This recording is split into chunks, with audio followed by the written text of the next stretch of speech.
യഹെസ്കേൽ അധ്യായം 6. യഹോവയുടെ അരുളപ്പാട് എനിക്കുണ്ടായതെന്തെന്നാൽ, മനുഷ്യപുത്രാ, നീ ഇസ്രായേൽ പർവ്വതങ്ങളുടെ നേരെ മുഖം തിരിച്ച് അവർക്ക് വിരോധമായി പ്രവചിച്ചു പറയേണ്ടത്: ഇസ്രായേൽ പർവ്വതങ്ങളെ, യഹോവയായ കർത്താവിൻ്റെ വചനം കേൾപ്പിൻ. മലകളോടും കുന്നുകളോടും നീരൊഴുക്കുകളോടും താഴ്വരയോടും യഹോവയായ കർത്താവ് ഇപ്രകാരം അരുളിച്ചെയ്യുന്നു: ഞാൻ നിങ്ങളുടെ നേരെ വാൾ വരുത്തും. ഞാൻ നിങ്ങളുടെ പൂജാഗിരികളെ നശിപ്പിക്കും. നിങ്ങളുടെ ബലിപീഠങ്ങൾ ശൂന്യമാകും. നിങ്ങളുടെ സൂര്യസ്തംഭങ്ങൾ തകർന്നു പോകും. നിങ്ങളുടെ നിഹതന്മാരെ ഞാൻ നിങ്ങളുടെ വിഗ്രഹങ്ങളുടെ മുമ്പിൽ വീഴിക്കും.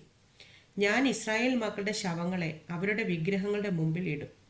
ഞാൻ നിങ്ങളുടെ അസ്ഥികളെ നിങ്ങളുടെ ബലിപീഠങ്ങൾക്ക് ചുറ്റും ചിതറിക്കും. നിങ്ങളുടെ ബലിപീഠങ്ങൾ ഇടിഞ്ഞ് ശൂന്യമാകുകയും നിങ്ങളുടെ വിഗ്രഹങ്ങൾ തകർന്നു മുടിഞ്ഞു പോകുകയും നിങ്ങളുടെ സൂര്യസ്തംഭങ്ങളെ വെട്ടിക്കളയുകയും നിങ്ങളുടെ പണികൾ നശിച്ചു പോകുകയും ചെയ്യുവാൻ തക്കവണ്ണം നിങ്ങൾ പാർക്കുന്നിടത്തൊക്കെയും പട്ടണങ്ങൾ പാഴായും പൂജാഗിരികൾ ശൂന്യമായും തീരും. നിഹതന്മാർ നിങ്ങളുടെ നടുവിൽ വീഴും. ഞാൻ യഹോവ എന്ന് നിങ്ങൾ അറിയും. എങ്കിലും നിങ്ങൾ ദേശങ്ങളിൽ ചിതറിപ്പോകുമ്പോൾ വാളിന് തെറ്റിപ്പോയവർ ജാതികളുടെ ഇടയിൽ നിങ്ങൾക്ക് ഉണ്ടാകേണ്ടതിന് ഞാൻ ഒരു ശേഷിപ്പിനെ വച്ചേക്കും. എന്നെ വിട്ടകന്ന് പരസംഗം ചെയ്യുന്ന അവരുടെ ഹൃദയത്തെയും വിഗ്രഹങ്ങളോട് ചേർന്ന് പരസംഗം ചെയ്യുന്ന അവരുടെ കണ്ണുകളെയും ഞാൻ തകർത്ത് കളഞ്ഞ ശേഷം നിങ്ങളിൽ ചാടിപ്പോയവർ അവരെ പിടിച്ചുകൊണ്ടുപോയ ജാതികളുടെ ഇടയിൽ വച്ച് എന്നെ ഓർക്കും.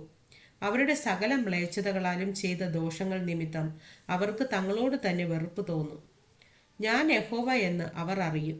ഈ അനർത്ഥം അവർക്ക് വരുത്തുമെന്ന് വെറുതെയല്ല ഞാൻ അരുളി ചെയ്തിരിക്കുന്നത്.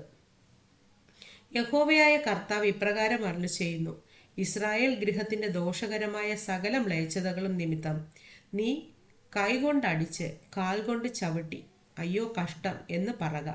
അവർ വാൾ കൊണ്ടും ക്ഷാമം കൊണ്ടും മഹാമാരി കൊണ്ടും വീഴും. ദൂരത്തുള്ളവൻ മഹാമാരി കൊണ്ട് മരിക്കും. സമീപത്തുള്ളവൻ വാൾ കൊണ്ട് വീഴും. ശേഷിച്ചിരിക്കുന്നവനും രക്ഷപ്പെട്ടവനും ക്ഷാമം കൊണ്ട് മരിക്കും. ഇങ്ങനെ ഞാൻ എൻ്റെ ക്രോധം അവരിൽ നിവർത്തിക്കും. അവർ തങ്ങളുടെ സകല വിഗ്രഹങ്ങൾക്കും സൗരഭ്യവാസന അർപ്പിച്ച സ്ഥലമായി ഉയരമുള്ള എല്ലാ കുന്നിന്മേലും സകല പർവ്വത ശിഖരങ്ങളിലും എല്ലാ പച്ചമരത്തിൻ കീഴിലും തഴച്ചിരിക്കുന്ന എല്ലാ കരുവേലകത്തിൻ കീഴിലും അവരുടെ നിഹതന്മാർ അവരുടെ ബലിപീഠങ്ങളുടെ ചുറ്റും അവരുടെ വിഗ്രഹങ്ങളുടെ ഇടയിൽ വീണു കിടക്കുമ്പോൾ ഞാൻ യഹോവ എന്ന് നിങ്ങൾ അറിയും. ഞാൻ അവരുടെ നേരെ കൈനീട്ടി അവരുടെ സകല വാസസ്ഥലങ്ങളിലും ദേശത്തെ ടിബ്ല മരുഭൂമിയേക്കാൾ അധികം നിർജ്ജനവും ശൂന്യവും ആക്കും. അപ്പോൾ ഞാൻ യഹോവ എന്ന് അവർ അറിയും.